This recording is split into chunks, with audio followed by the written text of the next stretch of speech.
క్రీస్తునందున్న ప్రియులకు ప్రేమతో వందనాలు తెలియజేస్తున్నాను. మే నెల 17వ తేదీ 2026. ఈరోజు దేవుడు మనకు చేస్తున్న వాగ్దానం ఏమిటనగా 138వ కీర్తన 6వ చరణం. యెహోవా మహోన్నతుడైనను ఆయన దీనులను లక్ష్యపెట్టును, ఆయన దూరము నుండి గర్విష్ఠులను బాగుగా ఎరుగును. ఆమెన్. నా ప్రియమైన సహోదరి సహోదరులారా, ఈ లోకంలో ఒక సాధారణ వ్యక్తి యొక్క మాట ముఖ్యమంత్రి వింటాడా? ప్రధానమంత్రి లక్ష్యం చేస్తాడా? ఒక దరిద్రుడు, ఎందుకు పనికిరాని ఒక వ్యక్తి మాటలను ఆయన పట్టించుకుంటాడా? వాణి యందు ప్రధానమంత్రి అయినా ముఖ్యమంత్రి అయినా లక్ష్యముంచుతాడా? ఎట్టి పరిస్థితుల్లో వాణ్ణి పట్టించుకోడు కదా. ఈ లోకంలో ఉన్నటువంటి అధికారులు, ఈ లోకంలో ఉన్నటువంటి నాయకులు తోటి మనిషిని, అతని స్థితిని బట్టి అతడు ఒక సాధారణమైన వ్యక్తి కనుక తనలాంటి మనిషి అయినను అతని మాటను లక్ష్య పెట్టడు. తనకంటే దీనుడు, తనకంటే తక్కువ, తనకంటే హీనమైనటువంటి స్థితిలో ఉన్నాడు గనుక వానిని లక్ష్య పెట్టడు. పోనీ ముఖ్యమంత్రి అయినను ప్రధానమంత్రినైనను కలవాలి అంటే ఎన్నో రకాల నియమాలు, నిబంధనలు.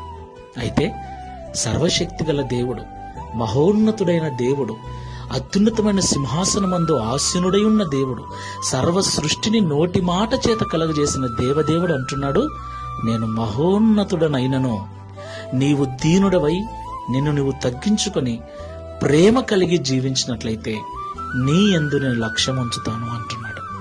నిన్ను నేను పట్టించుకుంటాను, నీకు నేను విలువనిస్తాను అంటున్నాడు. దేవునికి మహిమ కలుగుగాక. ఈ మాటలు వింటున్న ప్రియ సహోదరి సహోదరుడా, ఒక్కసారి ఆలోచించు. ఈ లోకంలో వారు పట్టించుకోలేదు, వీరు పట్టించుకోలేదు, ఎవరు గుర్తించలేదని ఎన్నోసార్లు బాధపడుతున్నాం కదా. మనుషులు మనల్ని పట్టించుకోకపోయినా సృష్టికర్త అయిన దేవుడు మనల్ని పట్టించుకోవటానికి సిద్ధంగా ఉన్నాడు. కాబట్టి లోకం వైపు చూడక నన్ను అర్థం చేసుకునే దేవుడు, నన్నుగా ప్రేమించే దేవుడు నన్ను చూస్తూ ఉన్నాడన్న ధైర్యముతో, విశ్వాసముతో ప్రార్థనాపూర్వకంగా ఈ లోకంలో ముందుకెళ్దాం. ప్రార్థన చేసుకుందాం. సర్వాధికారి, సర్వశక్తిమంతుడా, మహోన్నతుడైన యెహోవా, నీకు స్తోత్రములు చెల్లిస్తున్నాం తండ్రి. నిజమే, ఈ లోకంలో ఇంట్లోనైనా, ఆఫీస్లోనైనా, వీధిలోనైనా, సమాజంలోనైనా ఎవరైనా మమ్మల్ని పట్టించుకోకపోతే ఎంతో బాధ, ఎంతో వేదన. మా మాట లక్ష్య పెట్టకపోతే ఎంతో కృంగుబాటు. మనిషినే అర్థం చేసుకున్నటువంటి పరిస్థితుల్లో, మనిషినే తన హోదాకు సరిపోని వాడని వెలివేస్తున్నటువంటి, నీచంగా చూస్తున్నటువంటి సమాజంలో, పరిస్థితుల్లో ఎవరైతే తగ్గించుకొని ఓర్పు కలిగి, సహనము కలిగి, ప్రేమ కలిగి, దీనత్వము కలిగి జీవిస్తారో వారి యందు సృష్టికర్తవైన నీవే లక్ష్యముంచి వారి సాధక బాధకములు తొలగిస్తారని మాతో మాట్లాడినందుకు స్తోత్రాలు స్వామి.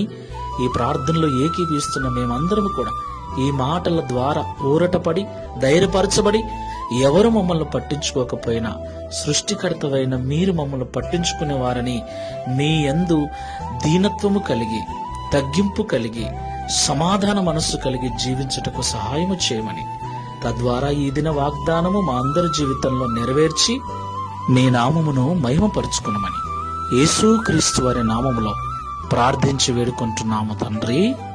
ఆమేన్. Praise the lord. God bless you all.